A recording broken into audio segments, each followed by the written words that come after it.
Pengelola tol Cipali masih menutup rest area kilometer 86B Kecamatan Cipendei, Subang, Jawa Barat dari para pemudik. Pasalnya, semburan api hingga kini masih belum berhasil dipadamkan oleh petugas. Kobaran api setinggi 6 meter masih menyembur di rest area kilometer 86B ini. Beberapa unit mobil pemadam kebakaran dari Pertamina EP juga terlihat di lokasi. Rest area pun kini menjadi sepi. Para pedagang juga dilarang untuk berjualan sementara waktu. Akibatnya pedagang kehilangan penghasilan hingga jutaan rupiah per harinya. Padahal saat arus balik ini merupakan masa-masa mereka mendapat keuntungan lebih.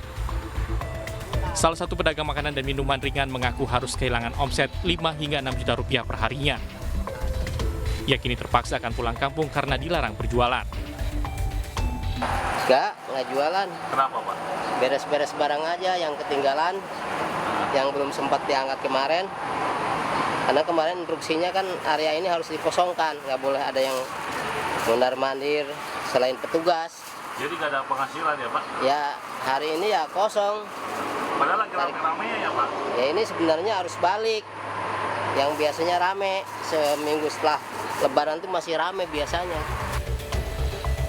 Pihak pengelola tol Cipali masih berkoordinasi dengan instansi terkait untuk penanganan semburan api yang terjadi. Dari Subang, Jawa Barat, Yudi Heriawan Juanda, iNews melaporkan.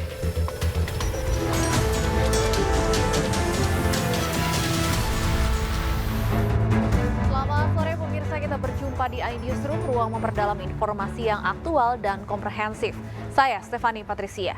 Pemirsa, diduga akibat kelelahan, pemudik dengan sepeda motor mengalami kecelakaan tunggal di Jalan Pantura, Kabupaten Bekasi, Jawa Barat. Korban yang merupakan pasangan suami istri langsung dilarikan ke rumah sakit untuk mendapat perawatan.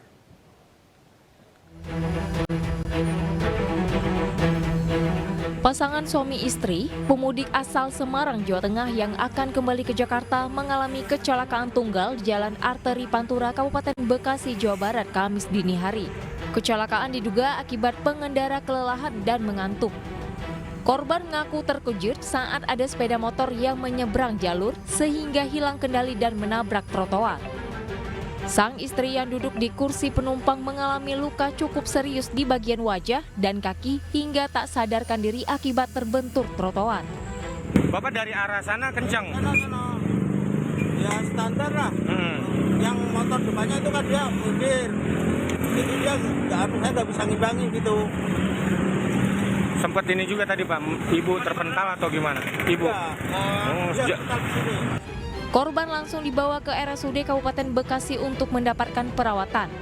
Sementara suami korban hanya mengalami luka ringan. Dari Kabupaten Bekasi, Jawa Barat, Didit Junaidi, iNews melaporkan. Kita ke informasi lain, pemirsa, pilot Susi Air Philip Mark Martens hingga kini masih disandra kelompok kriminal bersenjata. Kapten Philip kembali muncul dalam video di media sosial meminta aparat gabungan TNI Polri tidak melakukan pemboman karena akan berdampak pada keselamatan dirinya dan masyarakat setempat.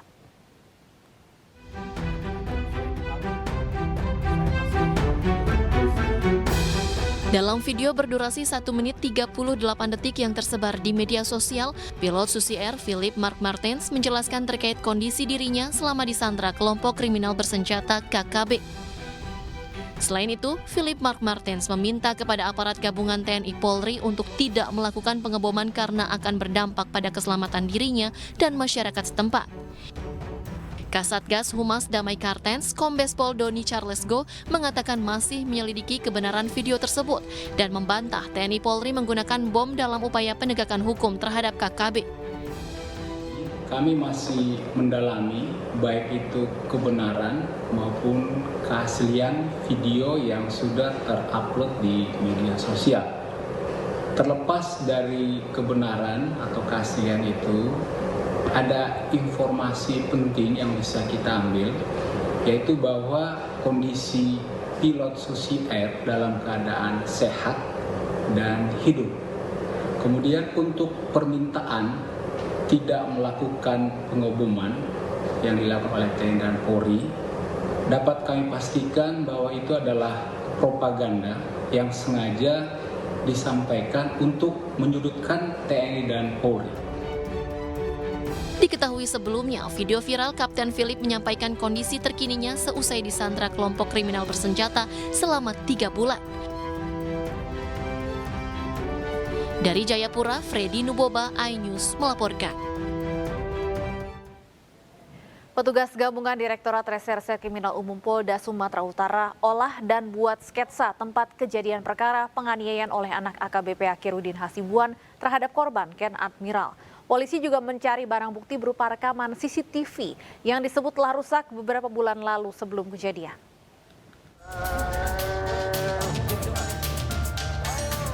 Usai melakukan penggeledahan selama 2 jam di rumah pribadi AKBP Akhirudin Hasibuan di Jalan Guru Sinumba, Medan Helvetia, Sumatera Utara, polisi juga melakukan pengolahan pembuatan sketsa di lokasi penganiayaan.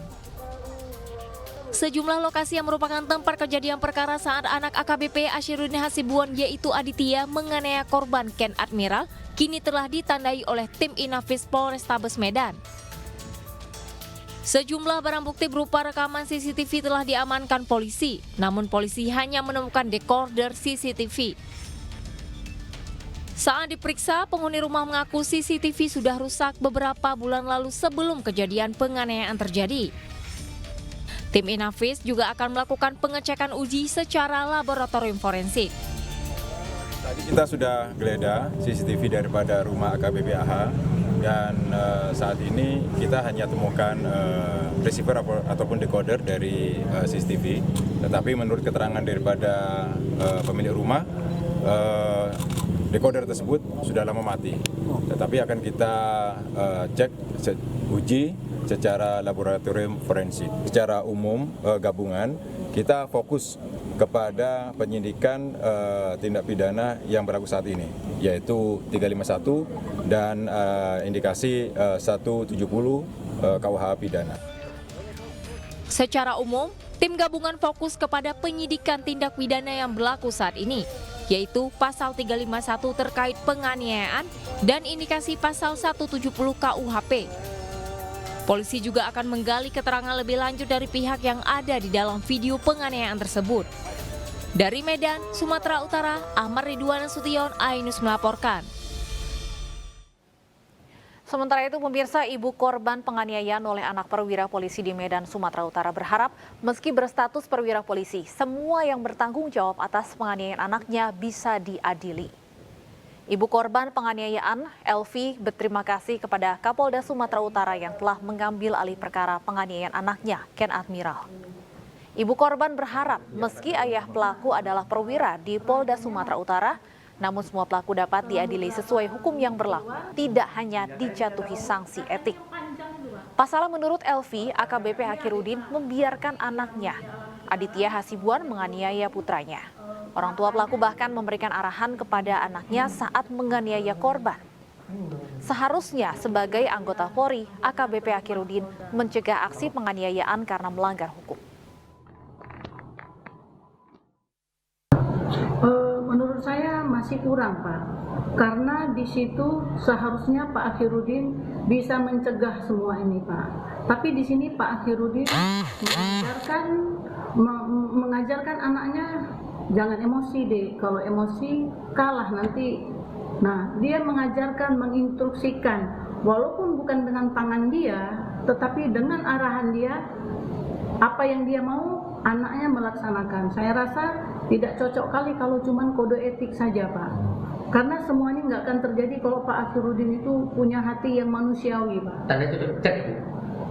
Paling cocok harusnya, Pak, di pihak kepolisian Polri Indonesia ini jangan adalah perwira-perwira menengah yang nggak ada berhati nggak ada hati nuraninya sama sekali, Pak. Kan menjaga. Kepolisian mendalami keberadaan dugaan gudang solar AKBP Akhirudin Hasibuan. Dugaan gudang solar itu menjadi sorotan setelah kasus penganiayaan yang dilakukan Aditya Hasibuan, anak kandungnya, viral di media sosial.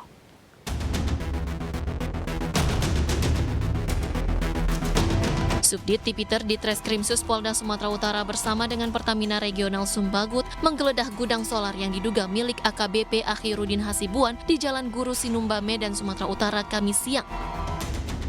Petugas gabungan menemukan puluhan tempat penyimpanan bahan bakar minyak jenis solar.